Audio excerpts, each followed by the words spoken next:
Awesome. So this agenda will have at most 4 things, because the aim of this meetup is to agree on a solution which we can try and build and help guys to venture into blockchain, because I think we've seen that there have been a few issues. Number one, there is the issue with installing Fabric. Then number one, another issue is that at times it takes too long to just work out the basics and get started. So I hope with this we can be able to of this project we can be able to like cover all areas, and then as we go along the way be able to document this and improve on it. So I like to the first one will just be a basic intro to blockchain, because there's a statement by Miles Monroe which I really like. It is to understand the purpose of something, you must go to its beginning. So the basics in our case will be an understanding of blockchain. So there's a small video which I will show you, and this video is adapted from the Hyperledger course that is available on EDX. So yeah, here we go. So if you want the training materials, here they are. Let me. Is it possible to hide? Okay. Previous. You guys should be able to hear the sound, hopefully. Introduction to blockchain. So this is a very short video, 6 minutes at most, but we won't watch the entire video.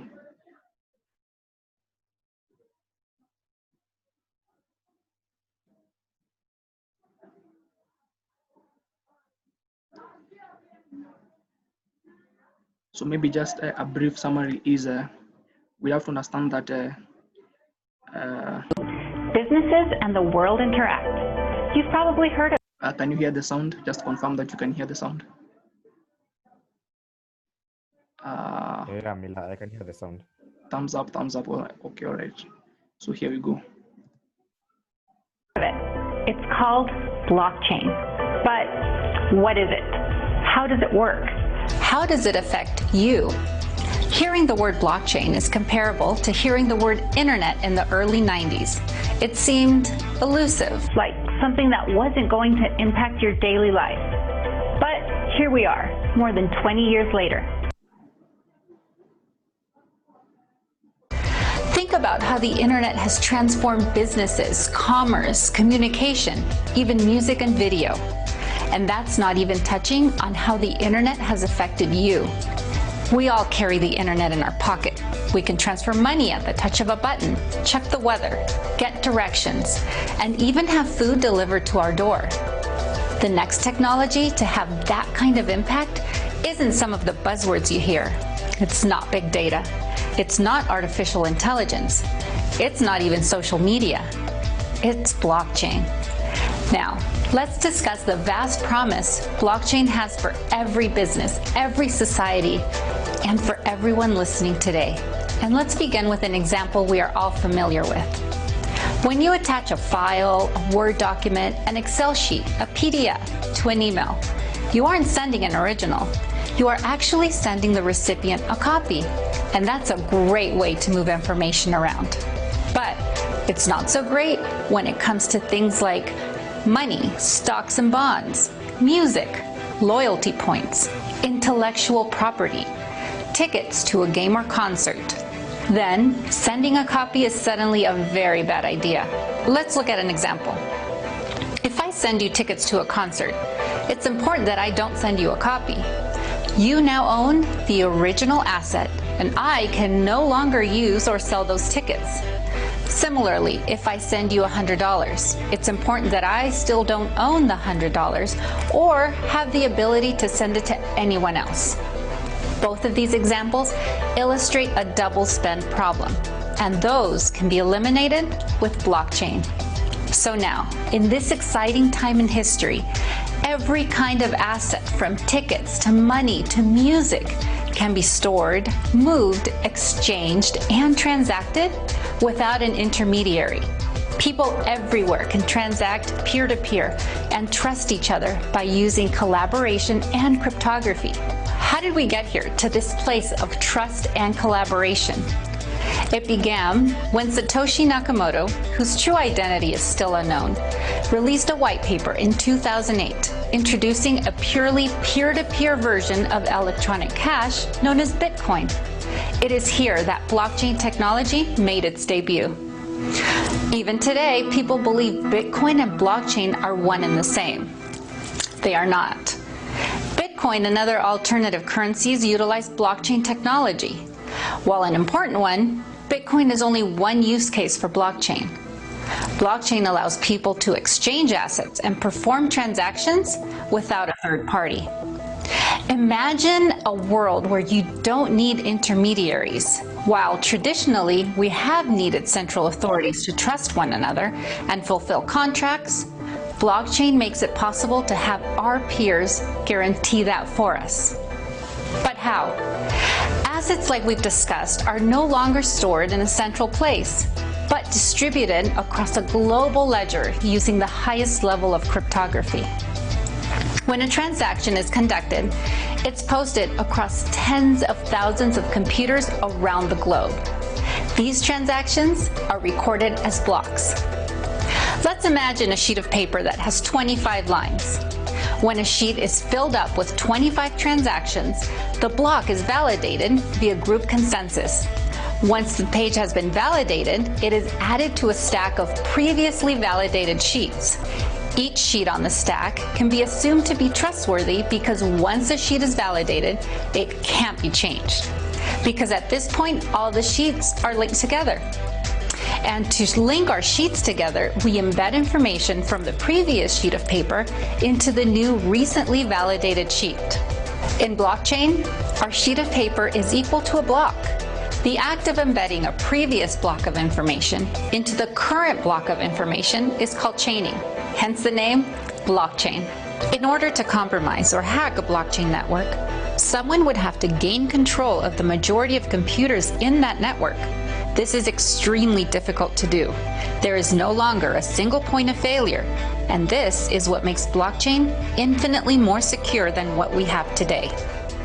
Blockchain isn't just for assets though, it extends to contracts. These are called smart contracts. And what are they exactly? What they sound like. A smart contract self-executes and handles enforcement, the management, and performance of agreements between people. Examples of smart contracts include insurance policies, copyrighted content, escrow and lending, wills and trusts. Smart contracts will revolutionize how we do business. There are so many possibilities with blockchain, not just in the now, but with things we haven't begun to think about yet.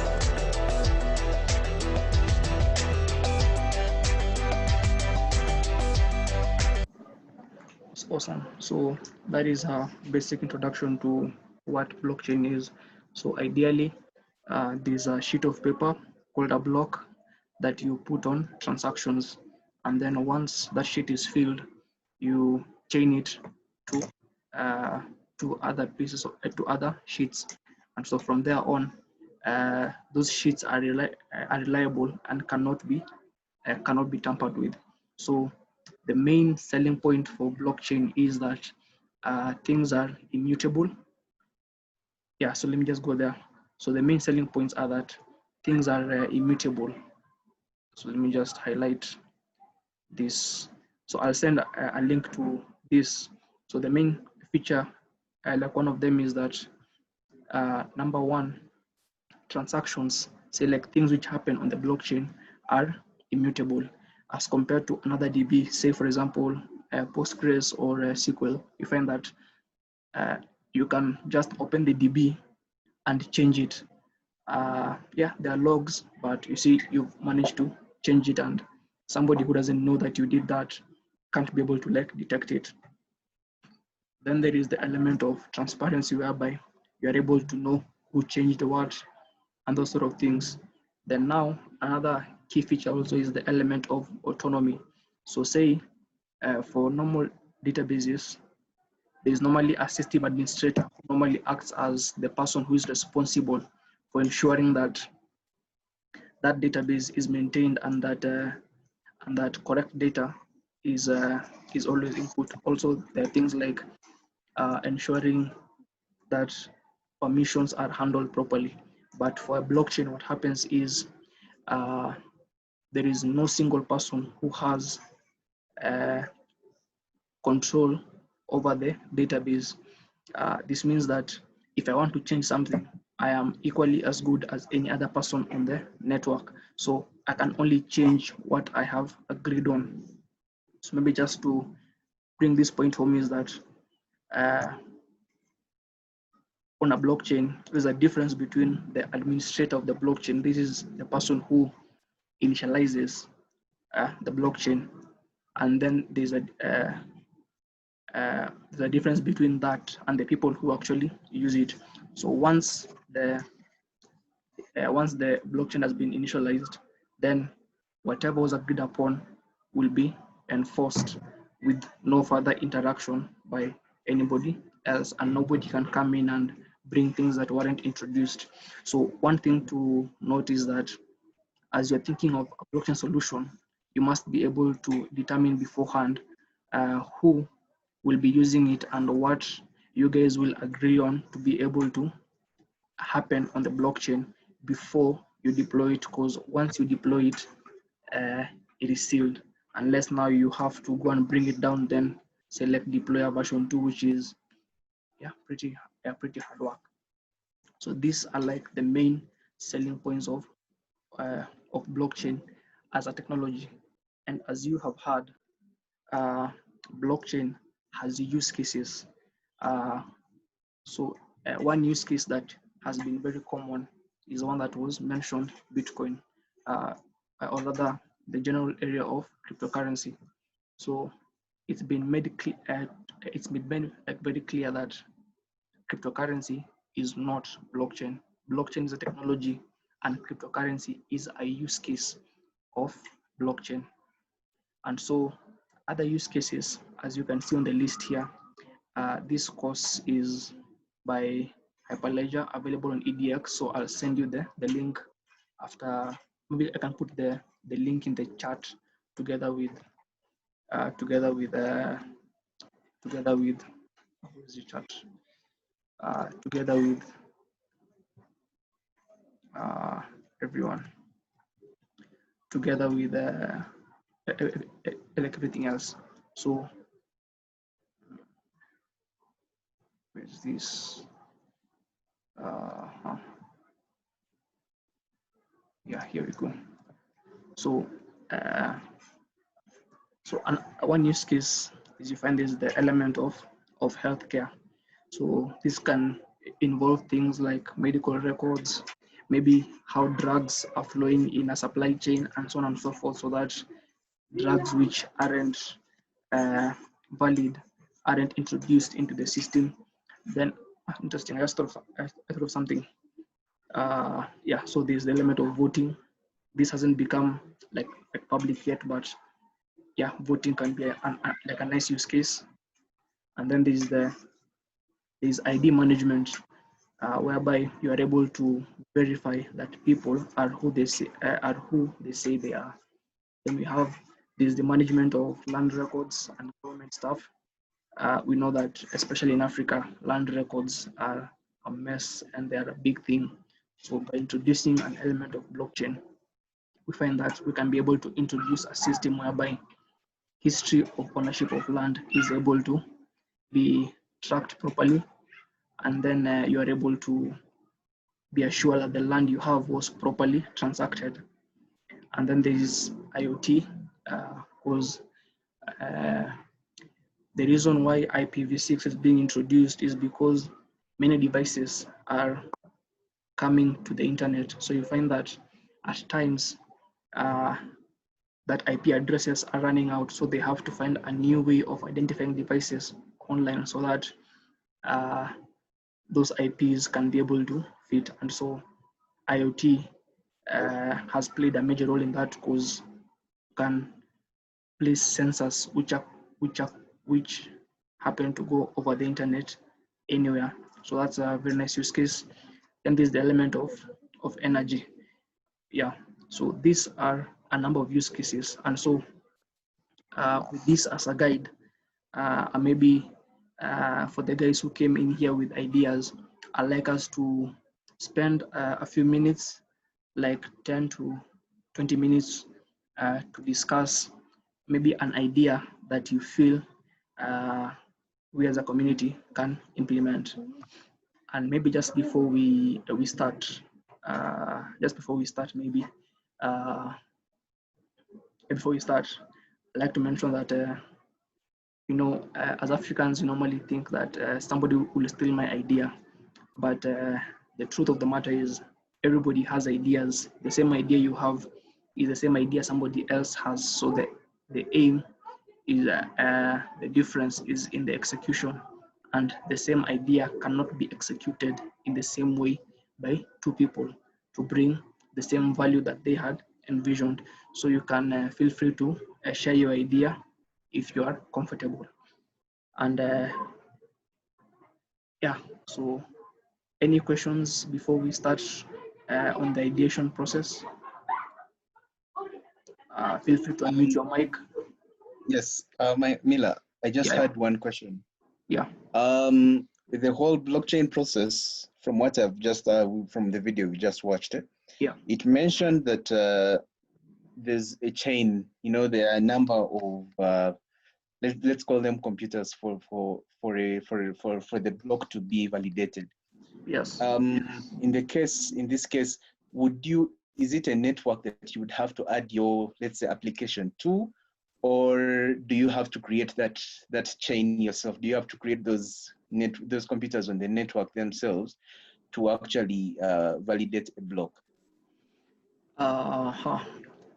Nice question. So the chain, okay, in this case, I find that the chain, like a normal database, you have like logs happening there. So the chain will ideally be those logs. So once you've provisioned the blockchain, the chain has begun. So like the chain in this case is records being added to previous records. That is the chain.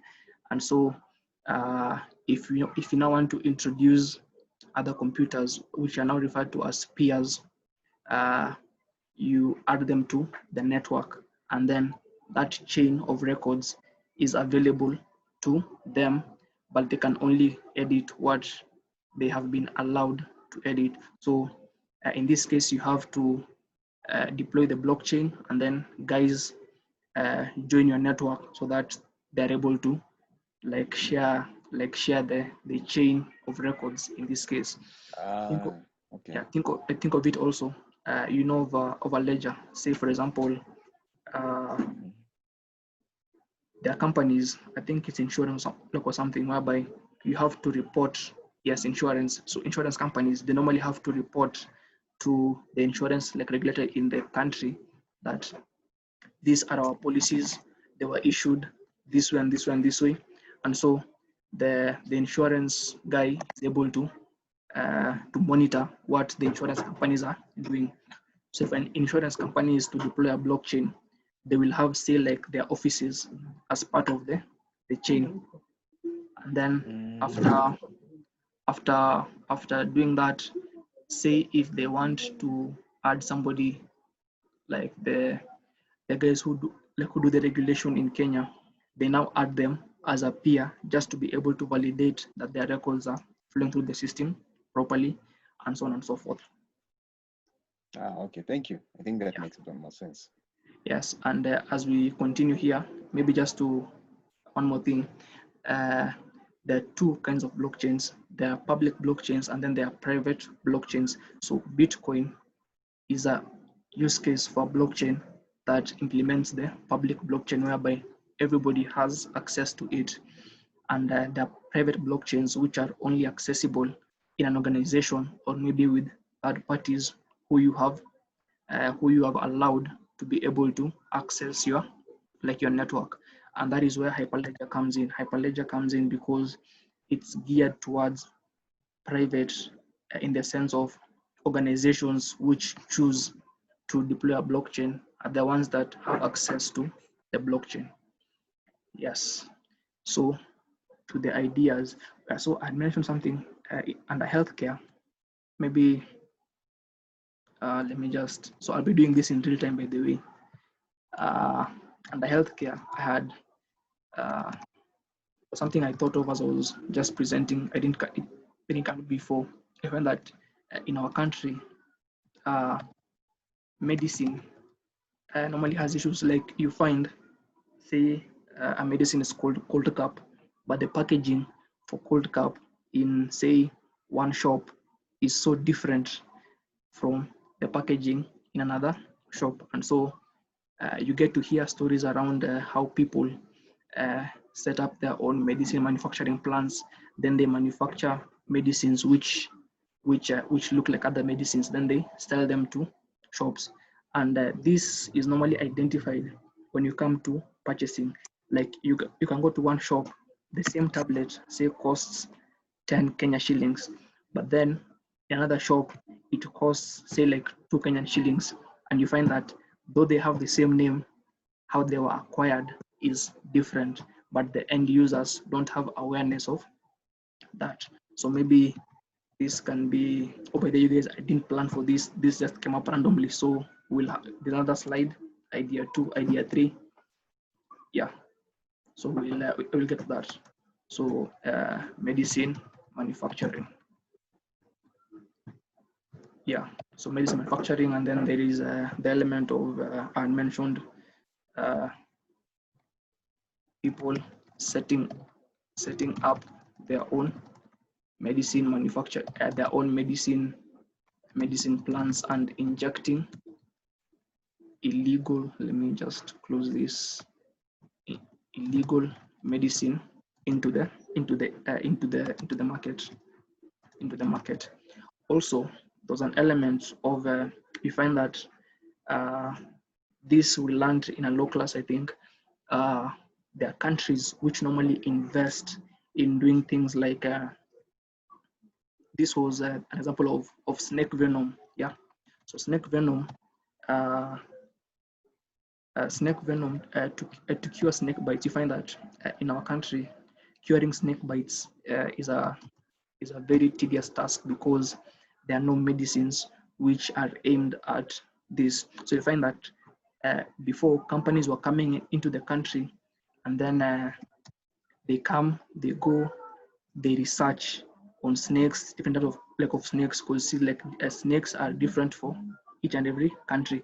So they come and research about snakes. Then they take like venom samples. Then they go and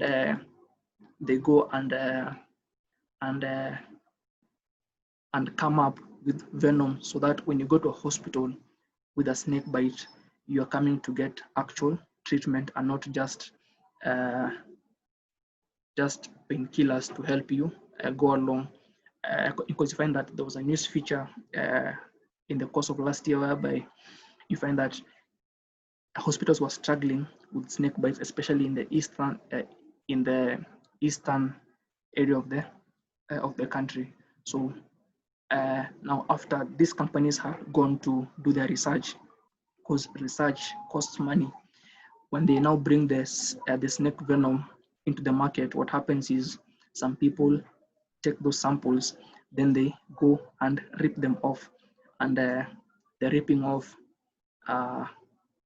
that was happening, you see, because like in the world, China is kind of the manufacturing giant. So they take the venoms, they have individuals go there, they manufacture their substandard medicine, then they bring them back into the country. And so there's been poor regulation around that. And so you find that if you go to hospital, what you're getting is substandard medicine. So that can be something to think about.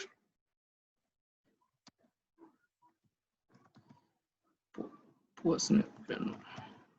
medicines in the market. And so you find that these companies which have invested their time to do the research and come up with this like treatments, they are pulling out and leaving the people to suffer.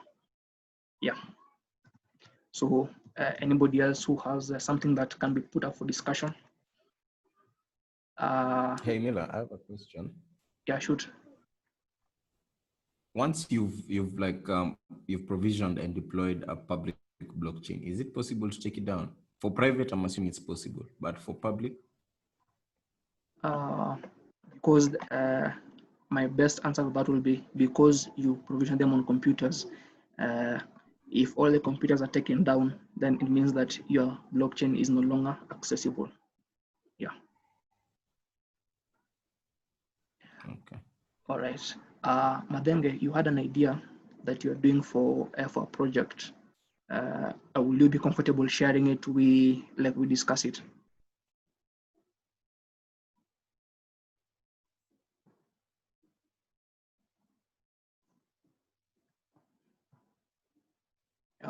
Hello, Oweru, are you able to hear me?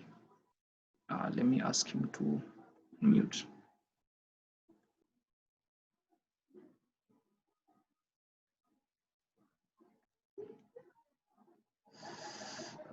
It seems he dropped off.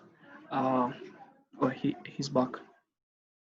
Madenge, I mentioned that you had an idea that you are thinking around. Will you mind sharing it to put up for discussion? Okay. Yeah, so the idea is around, yeah, fake news is a big issue in our world today. And many companies such as, Facebook and Twitter have tried various methods. The current and most trusted method is using fact-checking organizations like Snopes and PolitiFact in order to verify the amount of the validity of information being shared. Yeah. However, it's a bit slow because these companies follow editorial processes, so they have limited staff, and fake news is virtually as limitless. It depends on how much people are sharing information. So companies have also tried using AI, but that has not worked because it has shown a bit of bias towards certain groups, like let's say LGBT or Trump supporters. So my idea was that to come up with a way of scaling the fact-checking organizations by allowing average people, social media consumers, to rank news on the internet. So by using a transparent method of ranking this news, then people can rank news and also become digitally literate at the same time. So they'll be able to see fake news and not share it. So by using the blockchain, people can actually vote based on certain labels of whether this is journalism, this is a opinion, this is satire, and then have a ranking system that is scalable depending on the number of people who actually contribute. Nice. Thank you for sharing that. That sounds like pretty interesting use case, and I hope maybe does anybody have a comment on the same?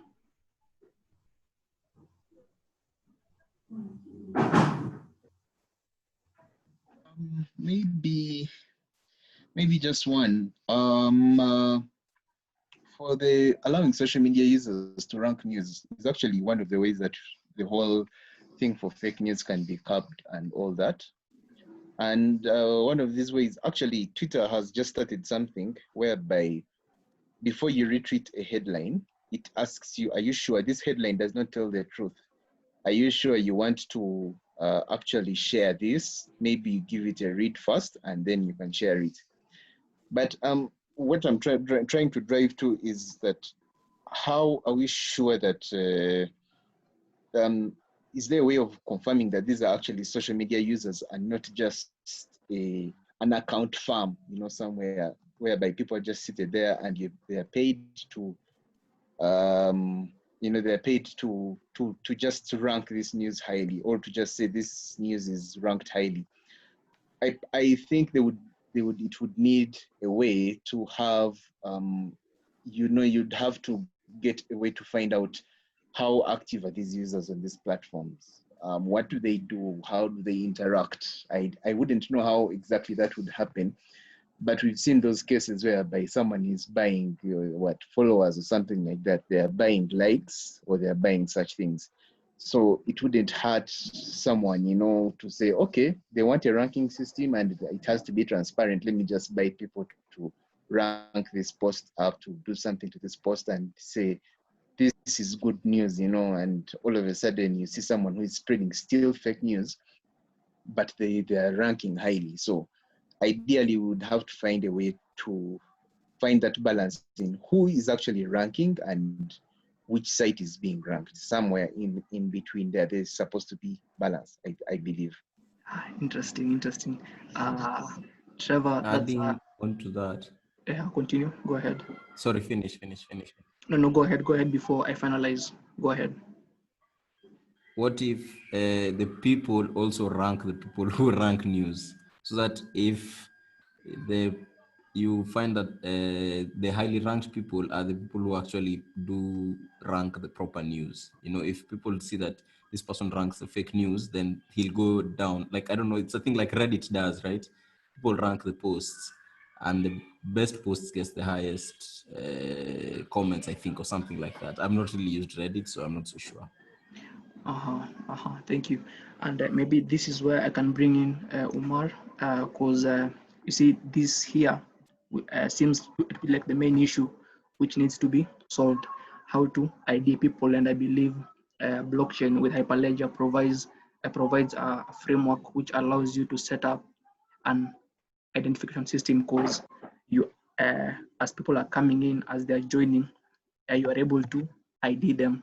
Then as you are IDing them, as they are coming onto the system, you know that you are having valid users. Because the thing I noticed about Facebook was that there are two things I noticed which appeared to be fishy. Number one, we find that across all Facebook platforms, this is Instagram, interesting. How do you put this? Facebook itself, Instagram, and even this other one. Yeah, so those two, first of all, you find that over time, you see that the people that you follow and the people that you're friends with, they seem to be opening multiple accounts day in, day out.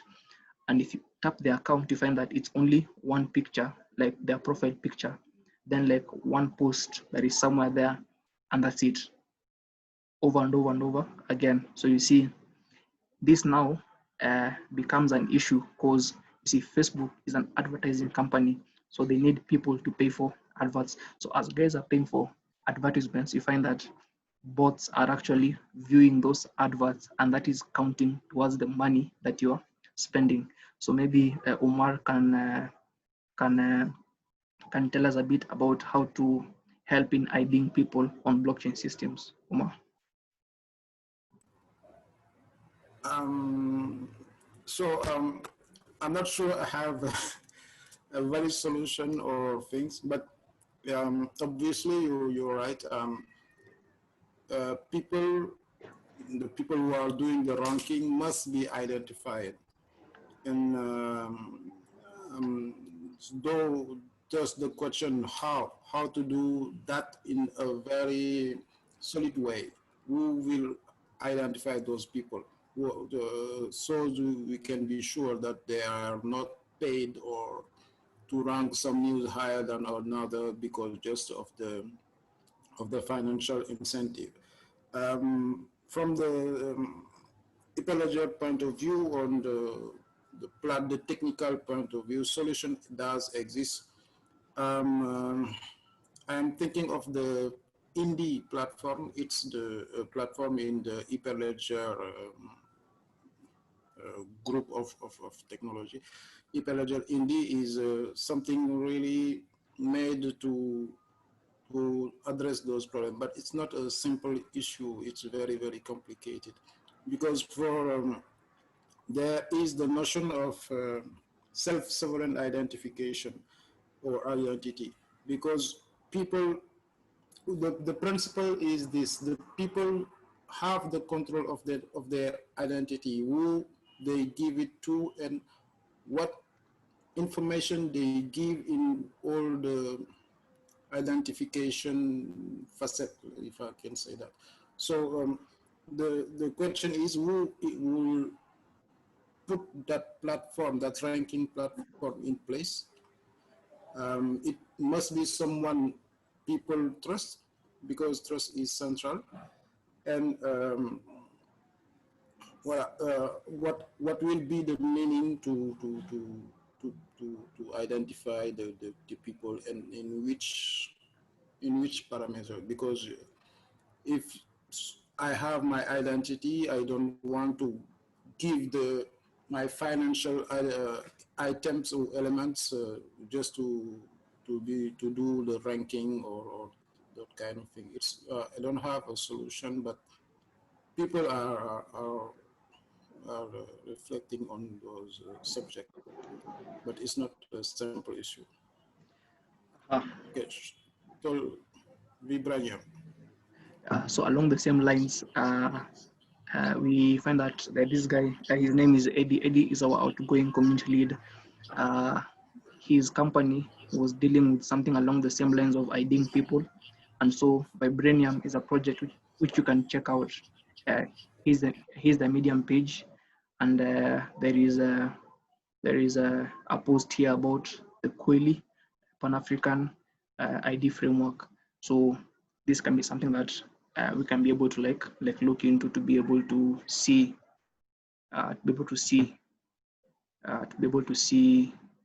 see that. I'm also seeing nice. There's something in the chat. Block one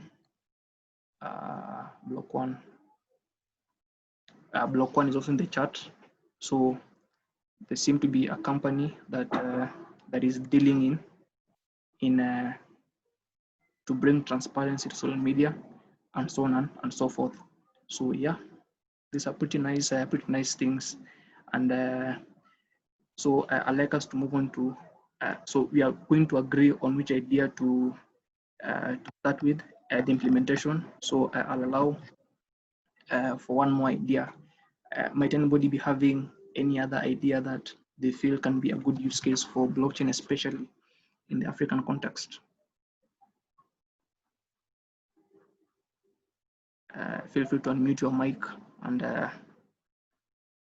maybe I'll give 10 seconds. 10, 9, 8, 7. Hello. So yeah, I have two, but I'll just say one then in that case. I was thinking of something along the land registry, yeah, although I guess a lot of people are doing that maybe. But what if a blockchain that's system? What if? Please go. Please. Hello, can you hear me? Yeah. Yeah. So what if we had a registry that shows, let's give an example of Kenya. Yeah. The land that is in Kenya, and then of course we know who owns what part of land, and also we have the prices of the lands. Yeah. Now, by using this, we're able to get an estimate of land given its surrounding area, so that this can eliminate swindling. Because like you go to a place and then someone wants to buy land, but they look at maybe you how you appear and everything, and they just they'll gonga you. Yeah. So what if you could be able to tell that you have 400,000 maybe you have 400,000 maybe. The places I can buy land are outside Nairobi, maybe in Kajiado, or I can go this other side to, I don't know, Kangundo, something like that. You see, like right now, you don't know where you can get land for a certain, I don't know, amount of money. You have to go and check for yourself. Yeah, you also don't know where there's free land to be gotten. You also don't know if that land actually belongs to the person who's trying to sell it to you. Yeah. So, and if there's a title deed and all that, and there's a lot going on, the land ministry, they're trying to digitize the records, but I don't know what happens there. That's just my idea. Nice. So land registry. So maybe I'll just make a comment on this, and I hope as people who are venturing into this space, we can be able to be the solution to this issue. In the African context, land is normally a very emotive issue, and you find that say we are to digitize like land records. Yeah. Number one, the land itself, you find that at times the person who owned it already stole it from somebody else. So if you are to bring it to a blockchain whereby things are immutable, it means that you are permanently acknowledging that a land thief is the owner of that other land. So it's possible, technically it's possible, and it's a very good idea. But on the ground, it seems to be a big issue. But for purposes of this meetup, this is a valid idea, and we can explore it because I am aware that I think in 2018 like thereabout, Rwanda were thinking around this, were thinking to be the pioneers of such a digital system in Africa, and seeing that Rwanda is kind of like showing the way and going the way, they can be our first customers at meetup to buy our system. So that is definitely up for consideration. And like your other idea was, we can have the last one. Okay. So the other idea. Yeah, go ahead. Was, I don't know whether to attribute it to something to do with property as well. It's more to do with real estate. Yeah. So real estate, you see, people, landlords, and their apartments. Yeah, something that can keep track of houses. Wow, this idea was in my head a while back. Let me try and remember exactly what it was about. Keep records. Yes. So, for instance, you're searching for an apartment somewhere. Yeah. So what you would go, maybe you go to a site or something, and then you'd be able to see a piece of, some house. Let's say a 3-bedroom house somewhere in I don't know, Westlands. And then from there, you can be able to get the records of all its previous owners. Well, sometimes it's private, but you'd see that it's been occupied by 3 people in the last 6 months. Sometimes that might make you wonder, why 3 people in 6 months? Did they not like it? They also leave reviews that are verified. You know, sometimes people can just, maybe the landlord can pay someone to write reviews about the house. Yeah. So if you can get proper reviews that have actually been vetted, that yes, I lived here for 2 months. I moved because I had to this and this and this, or I moved because the landlord wasn't responding to my, etc. So you actually get the value for what you are looking for, the property, the money. Yeah. So you're not just going somewhere thinking it's a proper place, and then out of nowhere things are spoiled and all that. So yes, it keeps track of the house, that this is a 3-bedroom. It's currently being built, or you can even see that when they started building that apartment, when they finished it, when the first tenant moved in, when the last tenant left. So you can also tell that, you see in Nairobi, a lot of houses have been taken down because they were built shoddily. Maybe a house was built in 3 months and it was not meant to be built in 3 months. Yeah. So something like that, yeah. Oh, nice. You see, now you're about to deprive us of a very nice idea by saying, like, you only say one. Yeah. And maybe also, again, to mention something about the reviews, you find that even for mobile applications, most guys, like, they normally go to a campus, they put up a tent outside the campus, and then they have the students come by and just rate the application so that it gets a higher rating on the Play Store, and then people are duped into that. So valid stuff. So that is it, I think. And then so we have seen that in these ideas that have been mentioned, there seems to be an issue rising around issues around identity, because as people are coming onto the system, you have to verify that are you the person that you say that you are. And then after the issue of ID is solved, then we find that there is the issue of so mostly it's the issue of ID, and then from there on, being able to view history records. Issue of ownership, I guess you could say ownership. Exactly. Right? Yeah. Beautiful. There is the history of ownership. Because even this is a thing which comes across in the healthcare, like who owns what. In the news is somebody who they say they are, and if they're verifying, can it be attributed that they're the ones who are verifying? Then in the land registry, again, the history, the true owners in real estate, the true owners. So you find that this is coming across as an interesting theme. And so I'd like us to do one last thing before we can, one thing, then we can agree on. I'm feeling that all these ideas can be placed in a roadmap. Then we go and take them out one by one as we do those solutions. So for blockchain ideas, in this course, sorry, let me just get that page. Control-Alt-T. Okay, sorry. In this course, you'll find that there's a way that you go about validating that an idea can be solved using blockchain.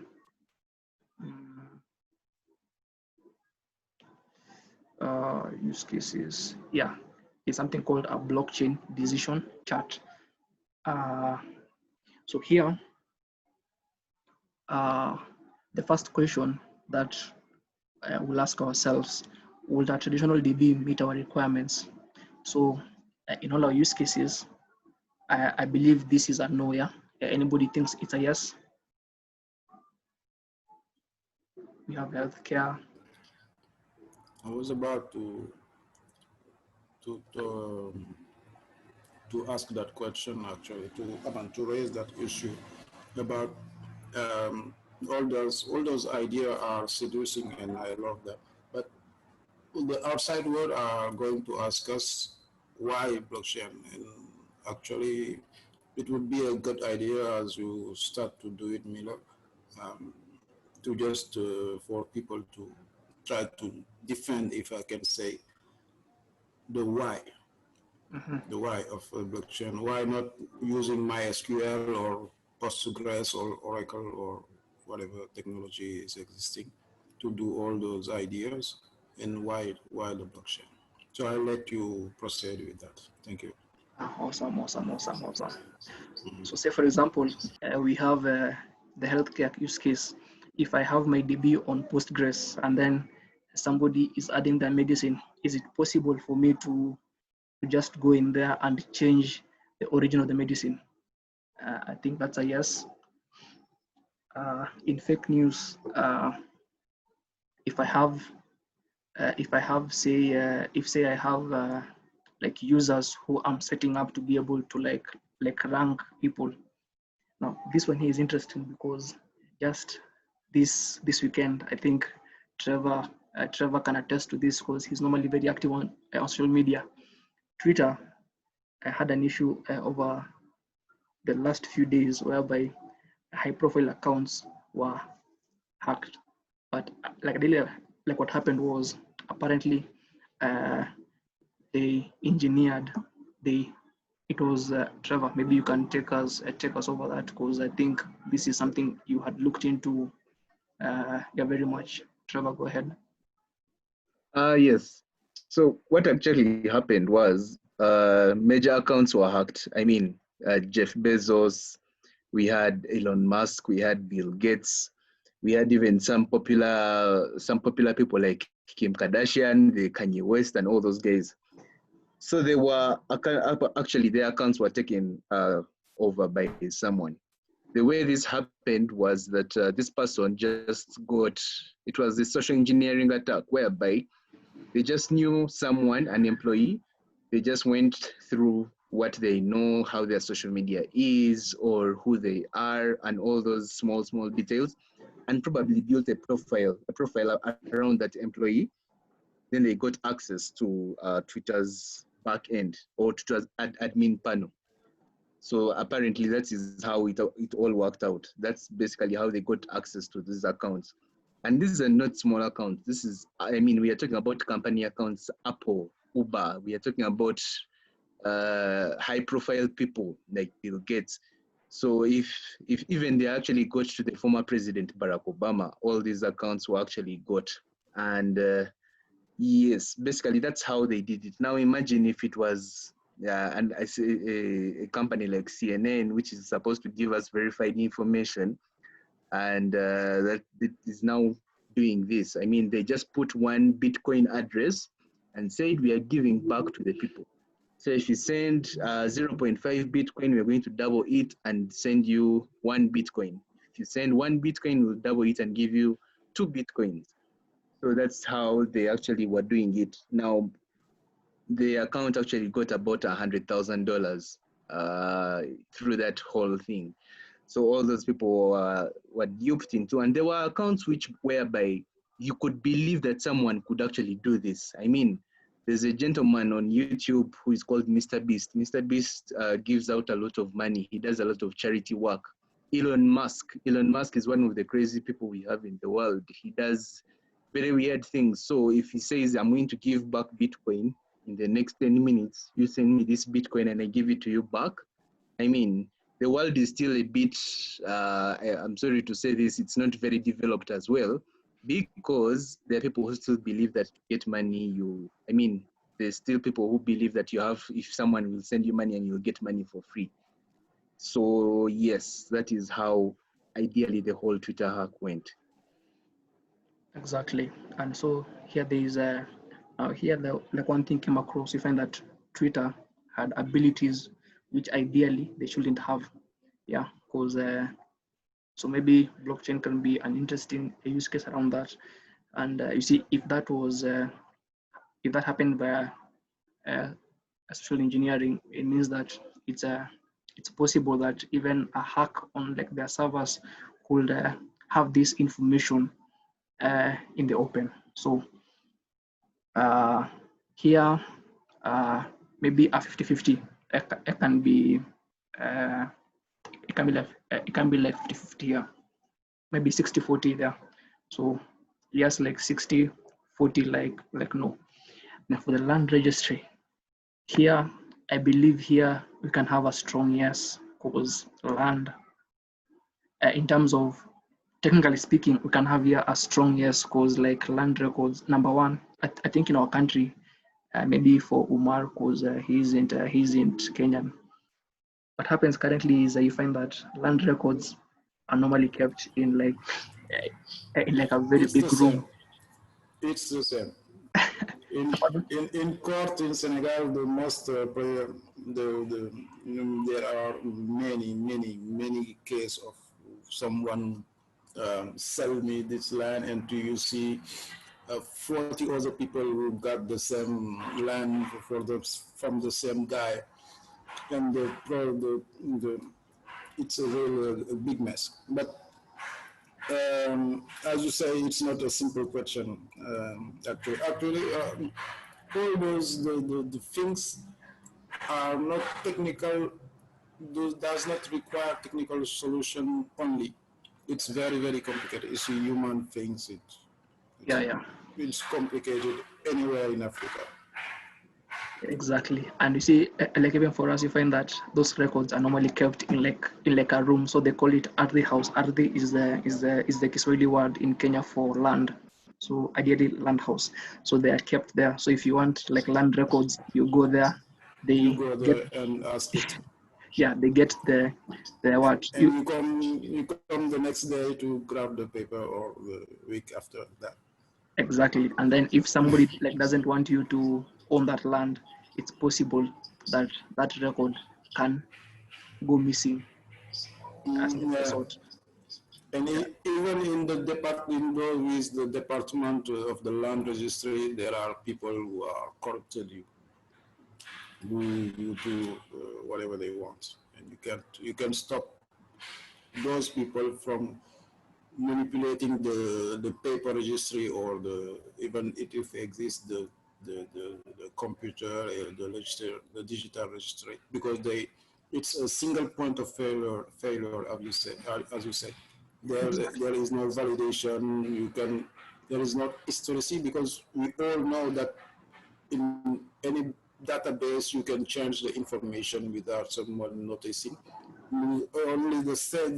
The only thing we can have as a proof is the log of the database. Someone connected into the database at that time and modified something. But if you look only from the point of view of the record in the table of the database, you just see the information as it is now, not as it how it was a week earlier, unless it is constructed by design at the start of the project. But with blockchain, every action have a trace for what you can see, and that is a strong selling point. Yes, exactly. And also I believe together with land registry, the issue of real estate can be also a very strong use case, because they go hand in hand, because apartments are built on land. And if there's an issue with the ownership of the land, then there's an issue with the apartment. So those can be strong use cases. And so after we've determined that if it's a yes, then you go with the does not need a blockchain solution if MySQL, Postgres, Oracle can meet that need. Then next we have, does your database require shared access? So for instance, if you go back to our use cases, healthcare, how many people are involved in getting medicine from the point of manufacture until the user is able to get the drugs? I believe there are a number. There is the guy who manufactures, there is the supplier, and so on and so forth. So that can present a strong use case. For fake news, shared access. So here we can think of, there are news outlets, then there are the people who have to be verified to rank the news. Then there's even the people who are reading the news. So this one here, it can require shared access. Then for land registry and real estate, I think we can group this together. Maybe let me just have this here. And real estate, yeah. So let me just have this here, because this is like a compelling use case. And delete this. Yeah. So you find that here we have landowners, people looking for land, and have the people who own the land and all those things. So that also can be a strong use case for that. So this can be a yes. If it's a no, you follow down, then do that. So if it's a yes, do all of the participants trust each other or share a common goal? I believe for all these cases like we mentioned, this is a strong no, especially for land. Like, okay, I have no further comment. That's a strong no. Even for healthcare these days, people and medicine, like I have a sister, she has children, and whenever they recommend medicine for her children, she always has to go get a second opinion. Sometimes she still doesn't trust it. She asks my mother. So people don't trust even in healthcare. Exactly. So trust is a really big thing. So trust, no. Then here there's an option up. Is your DB likely to be compromised or attacked? So it's a no. Here if it is if it's a no blockchain, if it's a yes, you come to the other option. So here is a third party warranted or required. So here I believe there are a number of third parties that we have. So it's a yes. It's a yes, I think. Third party warranted or required. You can introduce a third party to just come and say, for example, like insurance, an audit firm to come and just do its thing. So are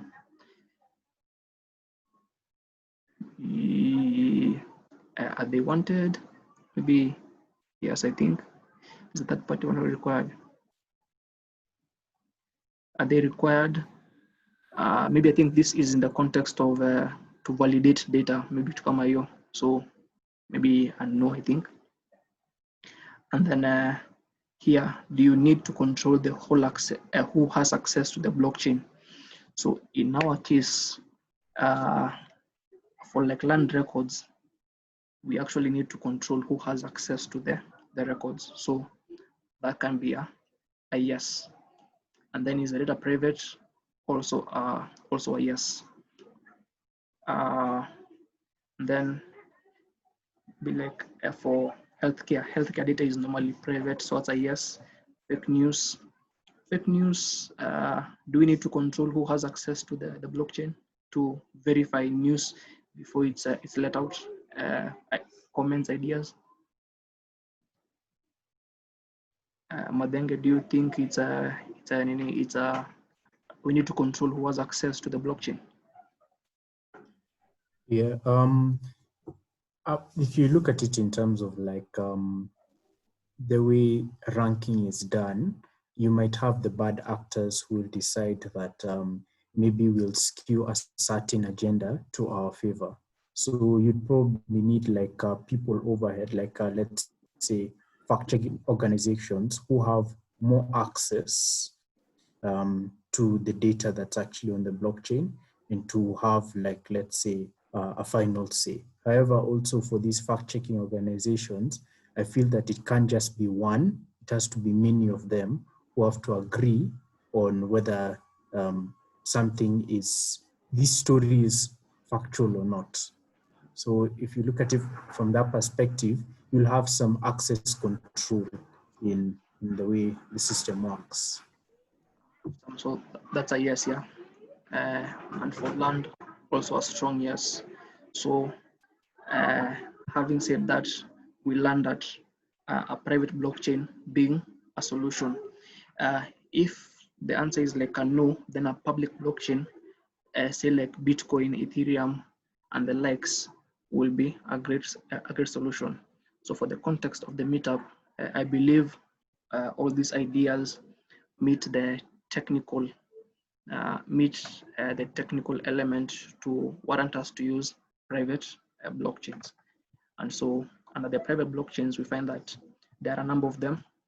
And so let me just Hyperledger.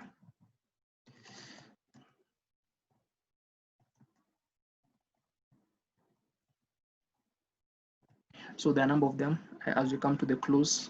So Hyperledger is like the leader in this. Yes, we have a number of those. So where are you? Yeah, so we have a number of those.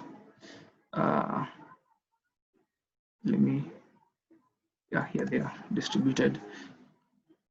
So Hyperledger is a great use case for private blockchains. So the number of blockchains which do different things. So we have Fabric is like the most common one because I believe its major contributor is IBM. So they're really big on this. So it's normally up to date.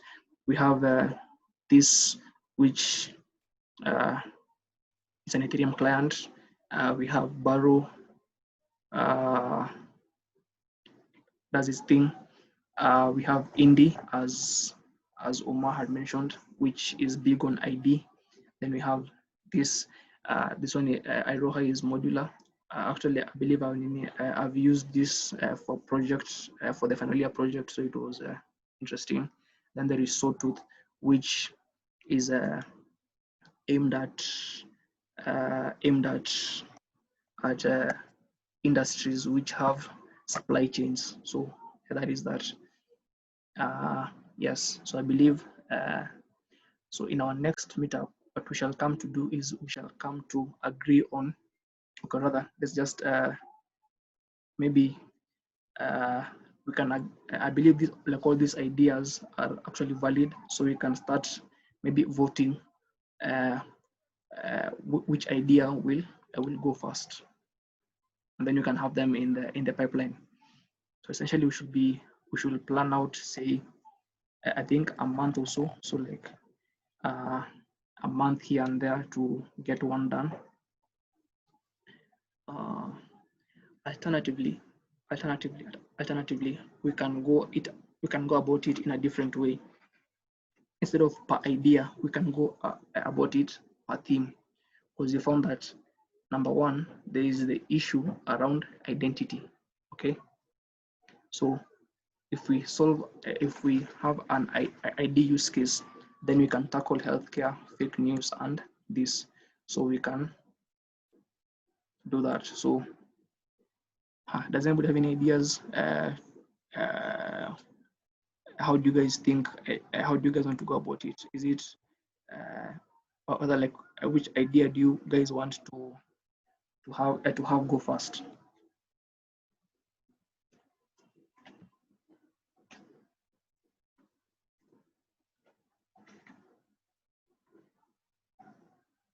Feel free to unmute and just shoot something.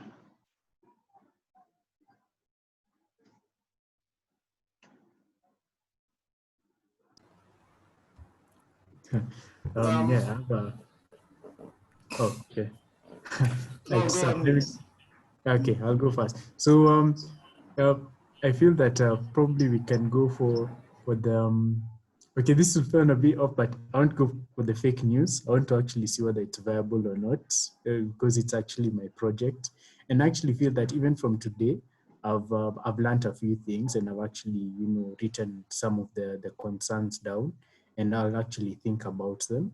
And but I think the fake news issue is actually something that is something that we need to solve, and it's overdue. Yeah, it's a problem that's a bit overdue, and if we don't solve it, it's going to cause problems in the future, and also to help me with my project. So, yeah. You're like defending yourself. Yeah. So Omar, you heard something, Omar?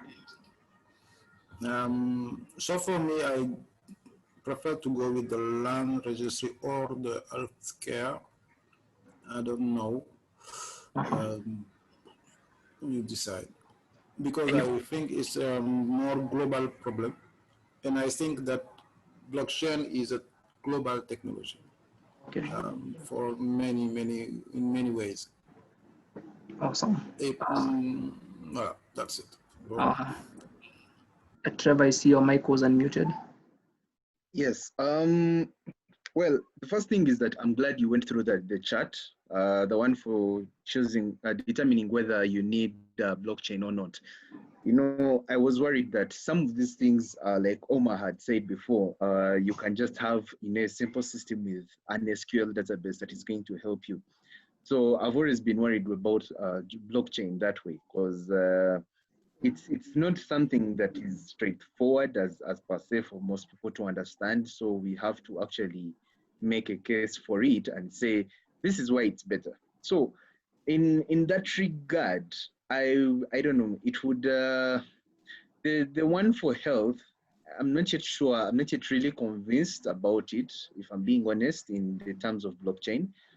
But the fake news and the land registry, I would see them working. I do know of someone who once tried something with land. I really don't know how successful they were in regards to blockchain. But I think the fake news and land would really help. Ideally, the fake news part is a bit, how can I say this? It's a bit, I don't know if it would be controversial or anything like that, because you have to be sure about it. In any case, all the ideas we have that are on the table at the moment are all a bit controversial if you're not careful, because you're handling land, you're handling news. I mean, you're handling health. This is medicine. These are very critical things that are going on. And yes, you're right. If we do it right, it definitely helps a lot, especially in terms of accountability and things like that. So maybe, I'm not really sure, but maybe land in that regard, probably. All right, land fake news. Dennis, do you have something to mention? All those projects are very viable, and I agree with everything Trevor said. These are places we love to work on eggshells a lot. These are projects we love to do a lot of research, a lot of market testing. But I think uh, I work like a computer, so I'll do a rank. If I rank the two ideas I want us to implement, I will go for land and definitely fake news, because I feel these are really for developing countries and even globally. These are the two ideas that we can use to tackle both globally and locally. Awesome. So, land fake news. Omar, your mic was unmute. Um, I already tell I choose between land to it's a subject and healthcare. And as I don't know who was speaking earlier, but he is absolutely right. Land is a political subject before being a technical subject, because land is owned by the government, and as such, it's something only him can put in place. But we as technicians can put together a solution and just show that we have the know-how. You can only just do that, because any private company can, as seducing as this technology is, any private company can come and say, I will track and watch the land in a country. It's not possible. I heard people saying there are people who do that, but I know from hand that it wasn't real. It was just some kind of marketing, but because only the state can manage the land, but we as a technical community can put together a solution and propose and or show that we can and see where it goes. Awesome. So what's coming across is fake news, land,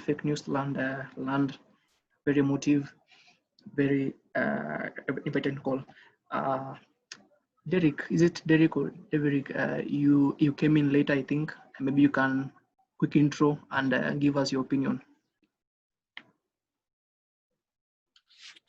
Hi everyone. I'm living in the United States here, so I'm kind of the minority here. I just wanted to. I've been studying Hyperledger Fabric and working on getting my certification as an administrator for Hyperledger Fabric. So I thought it'd be interesting to see, kind of what the ideas you guys are coming up with. I'm here in the United States, so I really was just more of listening to the ideas that you have, because you know more about your needs and what things would be, I guess, the best use cases in your country. So just here for to assist in any way I can, and I have some resources here in the United States. So I'd be, happy to link them up to, help or offer any assistance as well. Awesome. Thank you. Thank you so much for tuning in all the way from there. I believe like we're in different time zones, so it must be very late in the night, I think. Oh no, it's actually it's like 10 o'clock here. Early in the morning, yes. Yeah. Thank you for making the time. Thank you. You're welcome. Awesome. And then we'll have I think that's everybody. So interesting. So I think what I'll suggest is we can try fake news, because like one of us is doing a blockchain solution for a project, and because he's in like in campus, it's a place, it can be a good place to form links to, say, government and all those things. And if it's able to prove viable in a campus, then we can be able to be at the forefront to help him validate the idea, and then after that, see how things will go, and hopefully you won't land into issues with I don't know, is it IP or copyright? So as we are sharing with you, Aweru, you can ensure that that you don't disclose too much, and also it doesn't appear that you are ripping off work that was done like somewhere else. So I think we can choose to go with fake news because it covers both of these: identity and the element of ownership and validity of news. Yeah, so I guess that is it. Yeah, good choice. Yeah, I guess that is it for today. And the last thing maybe on the agenda is yeah, so number one, I'm thankful for all of you for making time to be here. I know you mentioned it will begin from 4 p.m. to 5 p.m., but you guys have actually overstayed and you guys have been participating. So I'm thankful for that. So it's a survey I prepared because like remember, we are aiming to build solutions.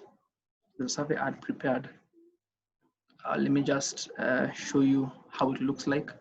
So like get your email address, and then which area of expertise you fall in, and then what products you like work on, and then which tech you use, and how you think you are stuck, or what you do can be able to fit in, and any other recommendations that you may come to think of for the things that we have, like we've discussed.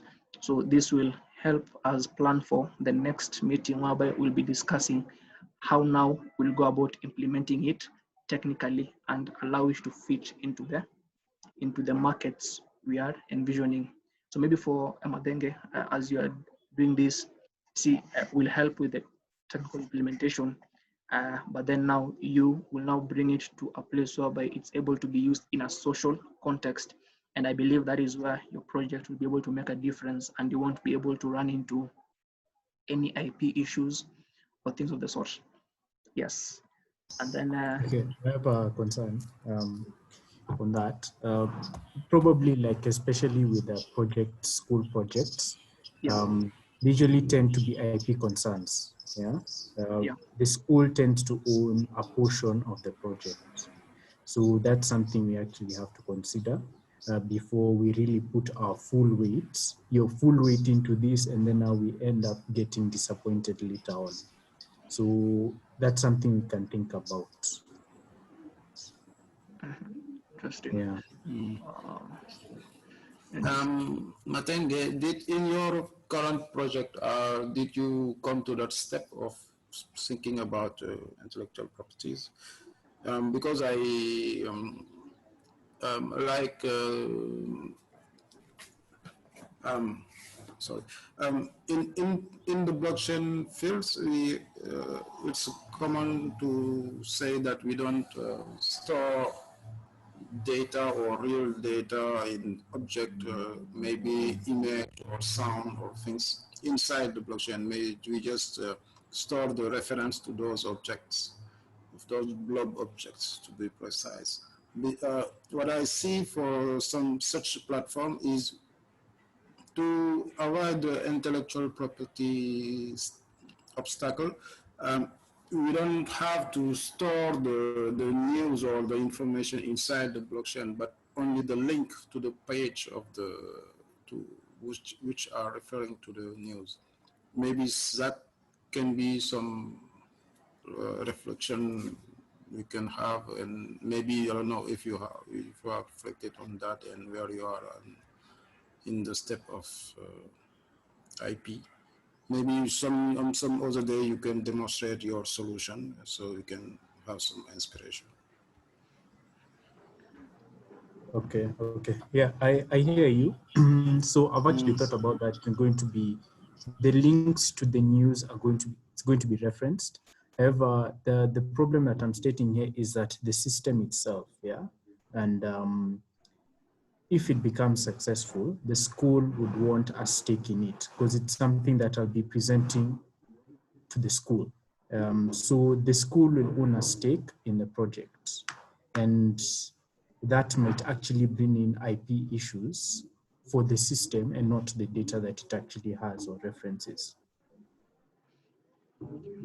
Interesting. So maybe I don't know.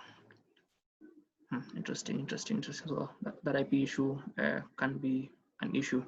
So maybe because interesting. So because your main issue was that you are having trouble, say, installing and maybe modeling stuff, yeah? Yeah, I just wanted to come and learn the technical side, especially installation. Installation of Hyperledger Fabric is a bit tricky, and also just learning how to the various concepts of even maybe adding ERC20 tokens onto the Hyperledger Fabric. Those are the things that I just wanted to come and learn. Okay. So, yeah. So I think to help you, what you can go with, we can go with idea number 3 for land registry and real estate. And then as you're doing the implementation, you can borrow from the technical bit to go and help you implement the solution you are thinking around. Is that fair for you? I actually think that's better, especially the part for land registry. That was actually going to be my second choice. The land registry idea is something that we can implement because there's a need for it. So, and I think all of us have stated land registry without fail. So I believe, yeah, that's an issue that needs to be addressed. I think that's the first one we need to think about. Great. So we'll go with land registry, and that is agreed upon. And so I'll send the link. So we have a Telegram group for Hyperledger Nairobi. So I'll send the link in the chat, and okay, I'll send the link in the. Oh yeah, so I'll send the link via the meetup, via the meetup inbox. So please check your meetup inbox in like the next 30 minutes. So there'll be the link to the Telegram group. That is one. And then lastly, I just like to mention this because this is an ever increasing like new field. We are the ones who are becoming like kind of the workforce. So the aim of these meetups is to have us be equipped technically, and so as we are equipping ourselves, then we go and also mentor others, so that mentorship becomes circular. And so with this first idea that we are going with, we'll have us here, and then we'll be implementing it. And then after we are comfortable like doing stuff, then we shall be reaching out to other people, and then you guys who have been here will now be helping me train others, so that we are able to grow the community and grow an awareness for this solution. All right. So the survey link, here's the link to the survey. I'm pasting it in the chat. Please try and fill it when you can. Yes, and then there's some links there. So I believe with that, this meetup has come to a close. And again, I'm thankful for all of you, Daniel, Devrick, Dr. H, Madenge, Umar, and Trevor for making time to join. We've overstayed by 45 minutes, and I'm thankful that you guys were able to stay all that while. It's a pleasure. Awesome. No problem at all. It's a thanks for learning opportunity. Yeah. Awesome. Great. So you guys can get out of here. Thank you for coming. Cheers, man. Thank you, guy. Awesome. Thank you. And see you next. Cheers. Thank you, Devrick.